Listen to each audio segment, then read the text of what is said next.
Орой минь. За эхний өнөөдрийн цахим уулзалтаар их чухал сэдвийн хүрээнд ингэж ярих гэж байгаа чөлөөт байдлаар ярилцсан. Яг амьдралд хэрэгтэй зөвлөгөө яриануудыг өгөх болно. Тэгээд энэ удаагийнхаа цахим уулзалтаар их хүндтэй хүнийг урьсан Коня их сургуулийн судлаач, эмч, тархалт тэгээд даавар судлалын чиглэлээр дагнаж судалгааны ажиллаа хийж байгаа хүүхдийн их эмч мэргэжилтэй ийм мундаг хүнийг оролцуулж байгаа. Одоо болохоор Тэжэн хотод амьдарч байгаа тийм ээ. Саранхүүгийн Болор Эрдэнэ гэдэг ийм хүндтэй мундаг хүнийг ингэж өөрч сонгож оролцуулж байгаамаа. Тэгээд ингээд сонгосон шалтгаан маань ч гэсэн их учиртай. Бид нар ч одоо гадаад улсад харийн нутагт ингэж амьдарч байгаа. Тэгэхэд тийм учраас яг ингээд гадаад улсад одоо харийн нутагт олон жил амьдарсан. Тэгээд дээрээс нь гэр бүлээрээ амьдарч байгаа. Одоо хамгийн том нь болохоор одоо их сургууль ахлах ангид орсон тий багамлахад цэцэрлэгч явж байгаа гэдэг ингээд олон ингээд гадаад хүмүүс гадаад тал амьдарч байгаа хүн бид нар ингээд сурна, ажиллана, хөдөлмөрлөн бас дээрээс нь өөр хүүхдүүдтэй ингээд өсгөн хүмүүжүүлнэ гэдэг ийм олон асуудал тулгардаг. Эрүүл мэндийн асуудал тулгардаг. Тэгээд дээрээс нь амьдралын одоо дадлал зуршил хөвшилтэй холбоотой асуудал тулгардаг. Хүүхдүүдийн боловсролтой холбоотой асуудал тулгардаг. Гэр бүлтэй холбоотой асуудал тулгардаг. Энэ болгон дээр яг ингээд дотор нь ингээд замлаар нь яваад ингээд олон ингээд туршлага хоримтлуулсан. Тэгээ дээрэс нь яг мэрэгжлийн хүнийг ингээд сонгож ингэж өөрч оролцуулж байгаа маа. Тэр үүднээсээ одоо бид бүхэнд яг хэрэгтэй амьдралд наалцсан ийм яг хэрэгтэй зөвлөгөөнүүдийг өгөх байхаа гэж бодож байгаа. Бид та бүхэнд одоо их чухал хүндтэй хүн ингээд олж ингэж холбож өгч байгаа гэж үзэж байгаа. За эхний ээлжинд бид бүхэн одоо хүмүүсээ ингээд ороод ирсэн гэж үзэж байгаа юм чинь холбооныхоо танилцуулгыг хийгээд тэгээд дээрээс нь шууд үргэлжлүүлээд Болор Эрдэнэ нэмч маань болохоор үргэлжлүүлээд ингээд яриагаа хийгээд явбал хэдүү зүгээр хаа гэж бодож байна. За энд зөвхөн оюутнуудаас гадна өөр улсууд бас ингээд орж ирнэ. Тийм учраас холбоо Бүсан дахь Монгол оюутны холбоо гэж ямар ч хэрэг байгууллагын ямар үйл ажиллагаа явуулдаг юм бэ гэдэг үүднээс товчгоо хэдхэн минутын танилцуулгыг хийя. Шеэрлжлээ. Харагдаж байгаа болов? Харагдаж байна. Бүсан дахь Монгол оюутны холбоо гэдэг 2009 оноос хойш үйл ажиллагаагаа тасралтгүй явуулж байгаа ийм төрийн бас байгууллага байгаа. За тэгээд би болохоор Бүсан дахь Монгол оюутны холбооны одоо тэргүүнээр сонгогдоод яг одоо жил болж байна.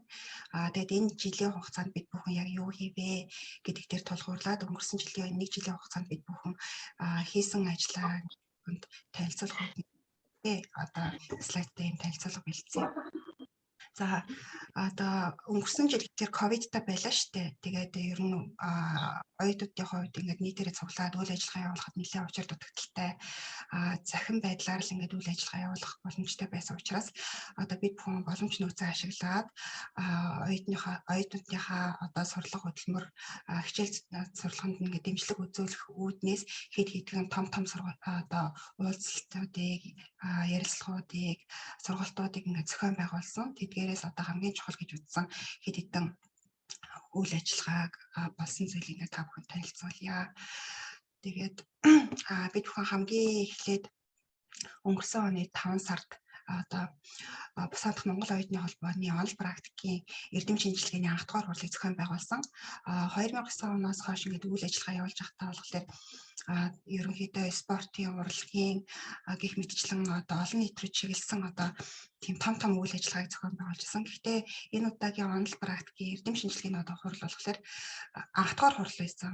Өмнө нь болохоор зөвхөн ингээд сургууль дотроо яг ингээд сургуулийн орчмоос л ингэж уулзалт хурал зохион байгуулж исэн болохоос биш олон сургуулиудын хооронд нь холбосон олон оюутнуудын хооронд нь хамсан юм уулзалт юм сургалт хийж байгаагүй учраас энэ удаагийн одоо анх дугаар хурал их ач холбогдолтой өгөөжөө өгсөн хурал байсан. Дээрээс нь 2 дугаар онцлог зүйл болохоор Бусан дахь консулын газар Солонгосын боловсролын яамны харьяа болоход боловсрол судлалыг хүрээлэн Монголын талаас болохоор Дархан хотын шинжлэх ухааны технологийн их сургууль, Дархны соёл урлагийн газар, тэгээ дээрэс нь Busанд байрлах одоо Busаны их сургууль, Буяа их сургууль, Кёнгсон их сургууль, Тунгаа их сургуулийн гэх зэрэг ийм байгууллагууд бол дэмжиж ингэж хамтарч оролцсон гэдгээр их онцлог болсон. За тэгээд энэ эрдэм шинжилгээний хурлаар болохоор 5 одоо оюутан өөрсдийн судалгааныхаа ажлаар илтгэл тавьсан. Тэгээд докторийн 2, магистрийн 3 оюутан байсан. Судалгааных нь илтгэлийнх нь одоо хамрах хүрээнд болохоор нийгэм, технологи, эрүүл мэндийн чиглэлтэй ийм одоо судалгааны ажлууд байсан. За тэгээд илтгэгчид маань офлайн байдлаар ингээд цуглаад одоо илтгэлээ тавьсан. Харин оролцож байгаа хүмүүс нь онлайн байдлаар Монголоос одоо Солонгосоос ингэж оролцсон. Тэгээд бидний энэ хурлыг зохион байгуулсан гол зорилго нь юу байсан бэ гэхээр оюутнуудынхаа сурлага хөтөлмөрийн одоо үйл ажиллагааг нь одоо илүү дэмжих. Тэгээд дээрэс нь оюутнуудын хоорондын харилцааг нь ингээд хооронд нь холбож өгөх ийм зорилготой байсан. Энэ маань ч гэсэн өгөөж өгсөн оюутнуудад үр дүнгээ өгсөн. Тийм учраас жил болгон ийм төрлийн одоо эрдэм шинжилгээний хурал зохион байгуулж яа гэсэн ийм шийдэлд одоо хүрсэн. Тэгээд энэ жилийн одоо 2022 оны эрдэм шинжилгээний хурлыг одоо төлөвлөж байгаа. Тэгээд 5 нь гарахаар 5 хүнд хүргэнэ, зар хүргэнэ.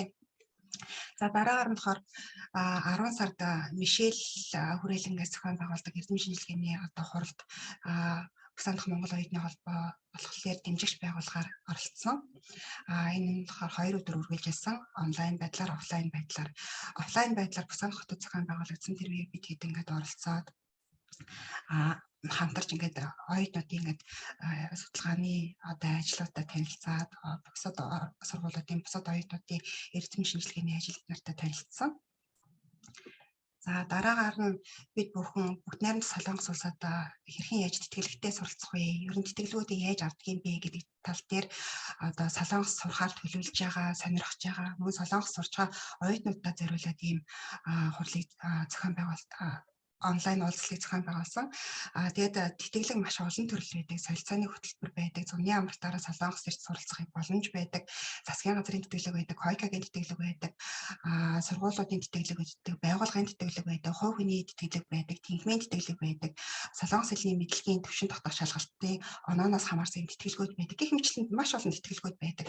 Тэгвэл энэ тэтгэлгүүдийг одоо хамрагдахын тулд яаж материалаа бүрдүүлж өгдгийг, ямар байгууллагаар дамжуулж яаж энэ мэдээллийг олж аваад хамрагдах боломжтой юм бэ гэдэг үүднээс тухай бүрийн тэтгэлэгт хамрагдсан одоо оюутнуудыг өөрч оролцуулаад өөрсдийнх нь кейсийг нээруулад ингээд мэдээлэл солилцсон байдлаар ийм уулзалтыг зохион байгуулсан. За дараагаар нь болохоор бид бүхэн их сонирхолтой газар ингээд очисон.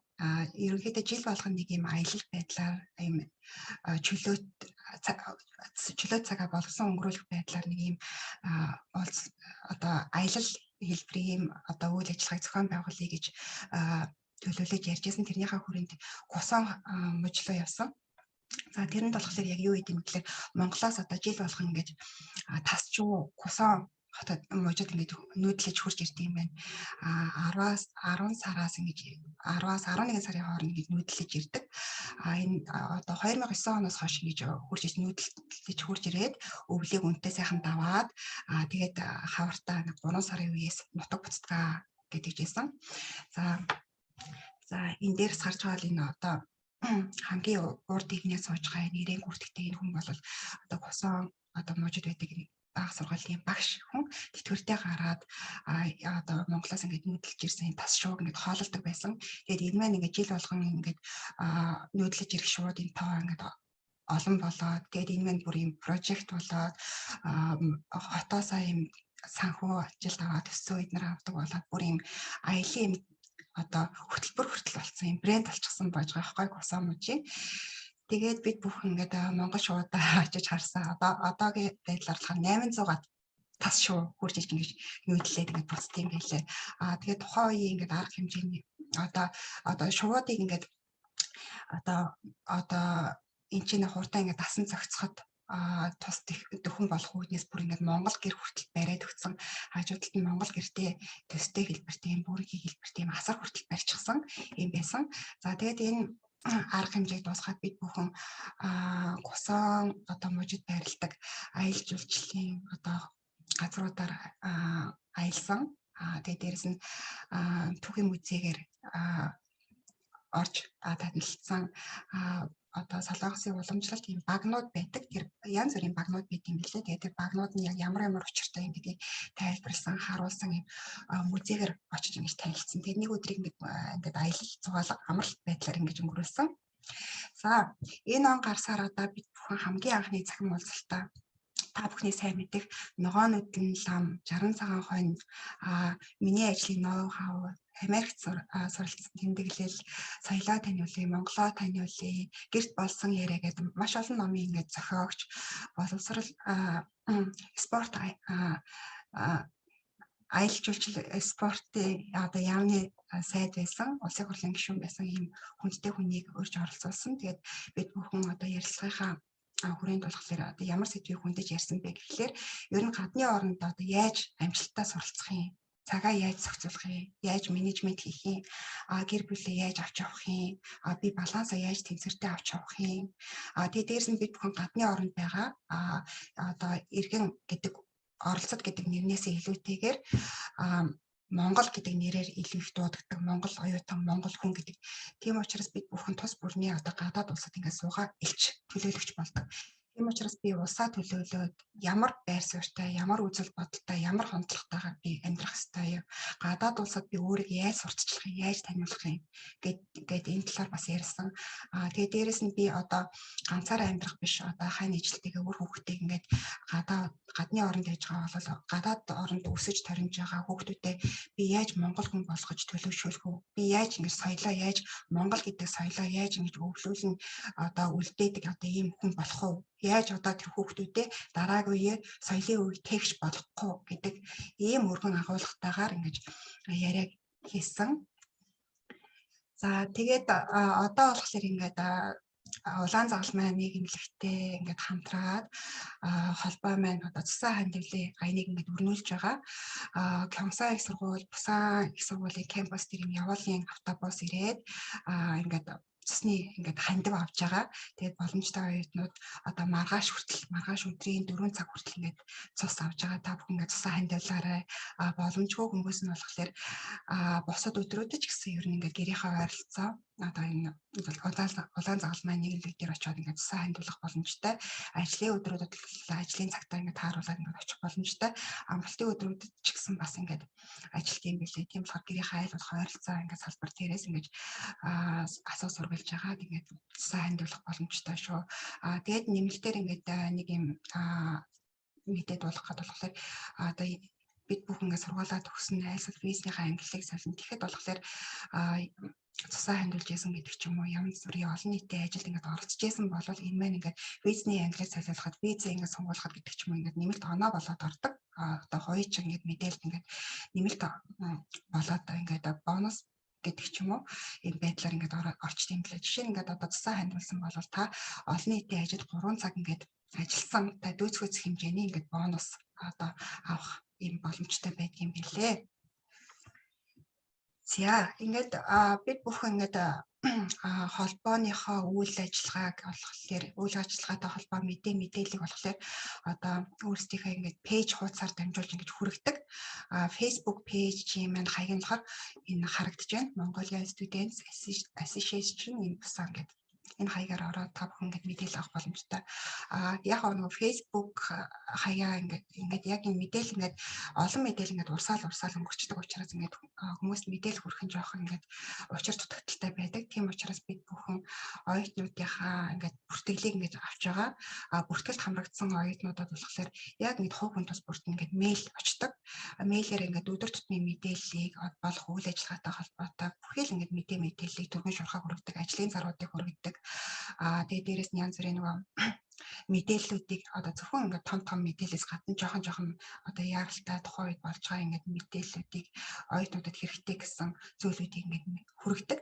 Тийм учраас энэ би ингээд чатаар оруулчихсан байгаа. Одоо тэр линк хаягаар ороод оюутныхаа бүртгэлтэй хамрагдаарай. Тэгэх юм бол илүү хурдан хугацаанд шуурхай мэдээллийг авах боломжтой байдаг юм шүү. За ингээд холбооныхаа ингээд танилцуулгыг хүргэлээ. Энэ жил одоо маш олон ингээд ялангуяа одоо хувийн хөгжилт рүү чиглэсэн одоо сургалт ярилцлага ингээд бэлтэж байгаа. Тэгээд та бүхэн холбооны одоо энэ линкээр бүртгүүлээд мэдээлэл аваад одоо энэ дараагийн бэлтгэсэн төлөвлөсөн байгаа үйл ажиллагаанд ч гэсэн идэвхтэй оролцоорой, хамрагдаарай. Зөвхөн Бусан хотод амьдардаг оюутнууд гэлгүйгээр Бусаны консулын хамарч ингэж хүрдэг бүс аймагуудад ингээд харьяалагддаг бүх сургуулийн оюутнууд бол энэ бүртгэлд хамрагдаад оролцох боломжтой байдгийг шүү. Улсан, Гуанчжоу, дээрээс нь Сунчон гэдэг Гямнам аймагт хамрагдах бүх ингээд сургуулийн оюутнууд бол Кимхэ те хотод одоо оюутнууд бол ингээд оролцох боломжтой шүү. За ингээд танилцуулга ингээд өндөрлөе. За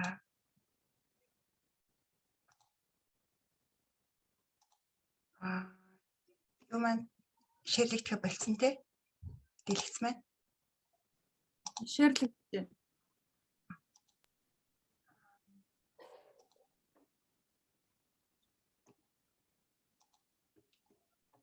За одоо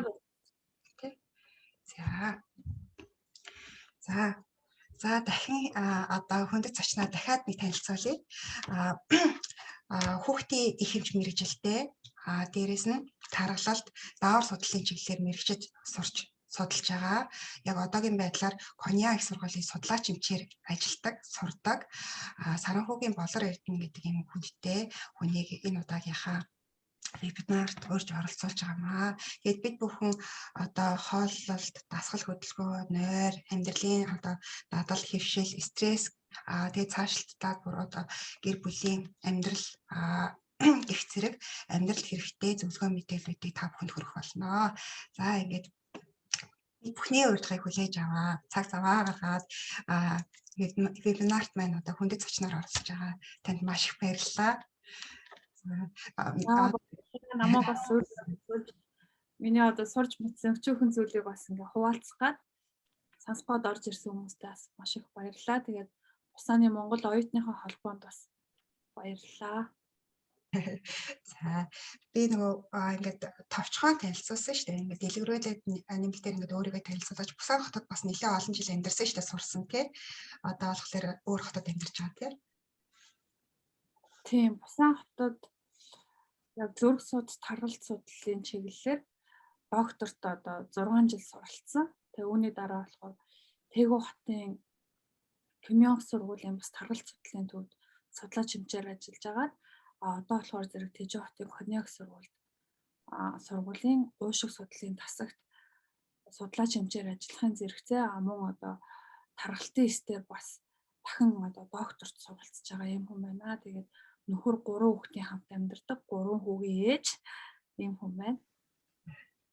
За ийм мундаг хүнийг орж оролцуулж байгаа. Түрүү би амар мундаг ишээ. Тэгэл яг л нөгөө бүх юмаа ингээл нөгөө эхнээс нь ингээл ихлээл алхамаар хичээгээл явж байгаа.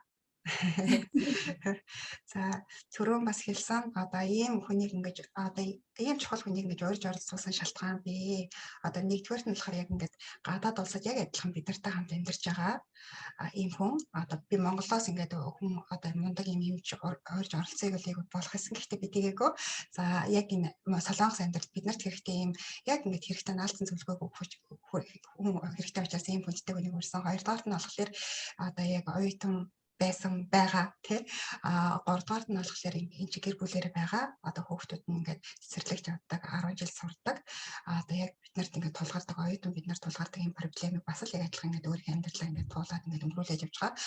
Тэгээд хамгийн чухал нь болохоор яг энэ мэрэгжлийн хүн тийм учраас мэрэгжлийн хүнээр одоо эрүүл мэндтэй холбоотой биднэрт яг ингээд хэрэгтэй зөвлөгөө мэдээллүүдийг хүргэх чадна гэсэн үгнээс ийм хүнийг ингээд олоод ингээд урьж оролцуулсан байгаа шүү. За бид бүхэн нэгэн л ингээд хамгийн ингээд түрүү хийхэд давтагтаад яригдсан тий тархалт гэж ирсэн тий. Тэгэхээр ингээд оюутнуудын хувьд дөнгөж хурж ирэнгүүтээ ингээд юу яадаг тархлаад хэлдэг, хөөгөд хэлдэг, орчин солигдоод. Тэгээд будааны тарга гэж ярьдаг шүү дээ, тий. Тэгэнгүүтээ бас дээрэс нь ингээд хичээл ихтэй, даалгавар ихтэй, шөнө орой их суун. Тэгээд дээрэс нь нөгөө цагийн ажил хийдэг.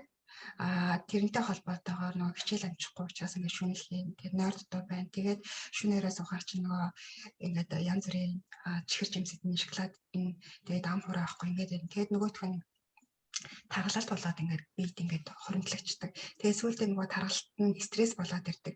Тэгээд одоо энийг одоо яах вэ гэл ингээд улам стресстэй улам бухимдал ийм байдалтай болчдөг.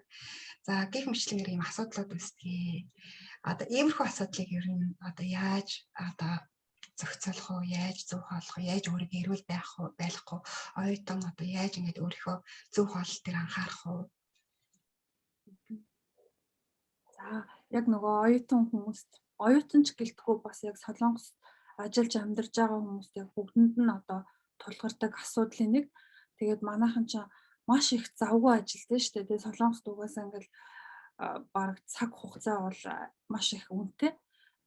Тэгэл оюутан ч гэсэндээ адилхан хичээлдээ суучаал одоо оройн цагаар ажиллах ч юм уу, нэг бол цагийн ажлыг л завгүй байдаг. Мөн ажил хийж байгаа хүмүүс ч гэсэндээ бүр өглөө үүрээр босоод шүн дөлөөр гэртээ орж идэг те. Энэ бүгдүүд одоо хамгийн чухал зүйлийн нэг бол яах аргагүй хоол идэг. Тэгээд ингээд анзаараад байхад манайхан ингээ хоолтон дээр бүр маш их алдаа гаргадаг юм шиг надад санагддаг.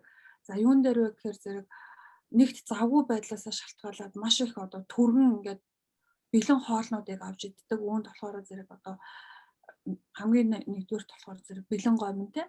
Мөн хагас боловсруулсан бүтээгдэхүүн одоо хям байна, юм сосисгнууд тэгэл юм лаазалсан бүтээгдэхүүнээр ордог.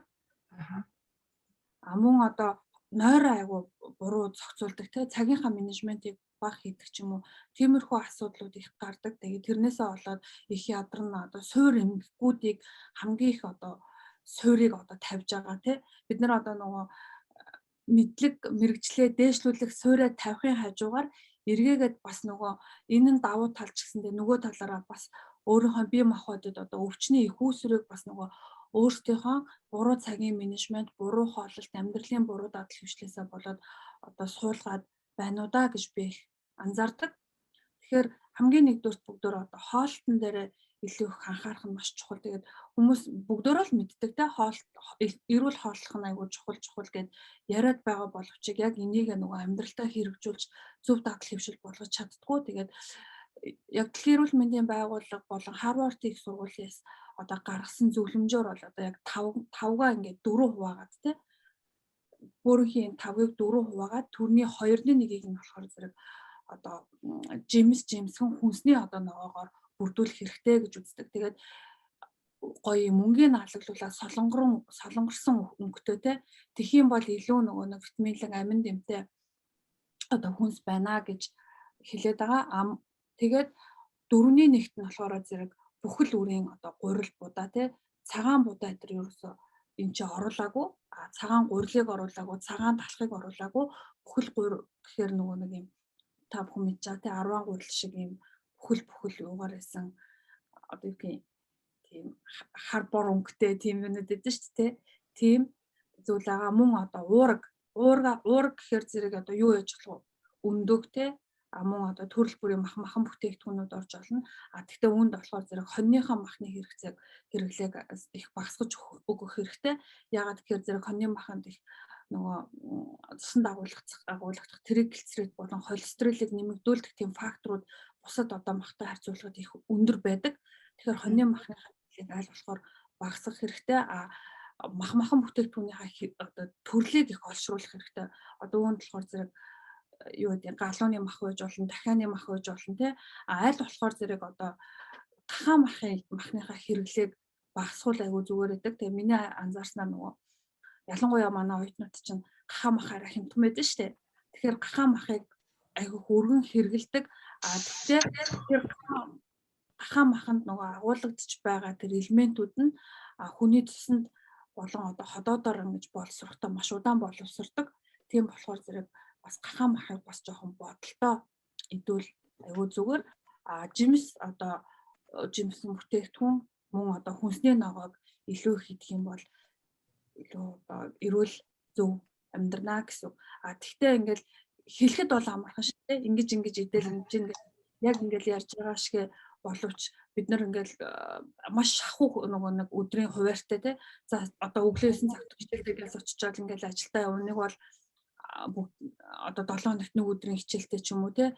Тэр бусад завсаргаар нь бол бүгдөө ажилдаа ч юм уу тийм байдаг. Яг ингээд сургууль дээрээ өдөр болгон очих боломжтой оюутнуудыг би ол юу гэж зөвлөмөр вэ гэхээр сургуулийнхаа хоолыг гадуур идэхгүй. Тэгээ гадуур одоо зарж байгаа тэр гадуур шигдааны хоолнууд биш. Яг сургууль дээрээ байгаа сургуулийнхаа одоо хавчуу шигдаан гэдэг байгаа шүү дээ. Яг тэрний хоолыг идэх юм бол тэр чинь нөгөө нэг яг нөгөө стандартын дагуу эдний нөгөө нэг хоол зүүжийнхэн зөвлөсөн бүх стандарт өдрийнх нь авах одоо тухайн нэг хүний өдөрт авах амин дэм мэлчлийн хэрэгцээгээд бүх зүйлийг ингээд нарийн чагсаагаад сар сараар нь гаргацдаг болохоор яг тэр сургуулийнхаа л хоолыг ид. Нэгдүгээрт мөнгөнд илүү хэмнэлттэй, хоёрдугаар таны эрүүл мэндэд сайн нөлөөтэй учраас сургуулийн хоолыг идэрэй гэж зөвлөмөр байна. Мөн одоо хэрвээ би ингээд ярилцлуулаад яриад тахын зөв нэг бол хүмүүс бас асуух бах те. Тэгээс дондор нэг юм ирчээд төхөө. Юу яагаад уул нь миний энэ юу болохоор захиалсан болохоор цагийн хязгаар байхгүй. Тэгсэн чинь надад болохоор 10 минутын дараа дууснаа гэсэн мессеж ирээд болдгоо. Тэгээ жоох ингэ төвшөөртэй байгаа дээл яана тасарчих бай тэгээд би чатаар нэг ID оруулчлаа. Хэрвээ магадгүй тасарх юм бол энэ ID-гаар ороод ирээрэй. Тийм тэгээд би пассвортоос оруулчих. За Тэгээд та нар маань асуух зүйлээ бол дундуур нь надаас чат бичээд байгаарай. Чат бичээд байгаарай. Мик нэгээд тэгээд би аль болохоор нөгөө нэг чөлөөтэй хариулах гэж бодоод янз бүрийн презентацийн тиймэрхүү юм бэлдээгүү. Та яа асуусан асуултанд бас яг боломжоор хариулъя.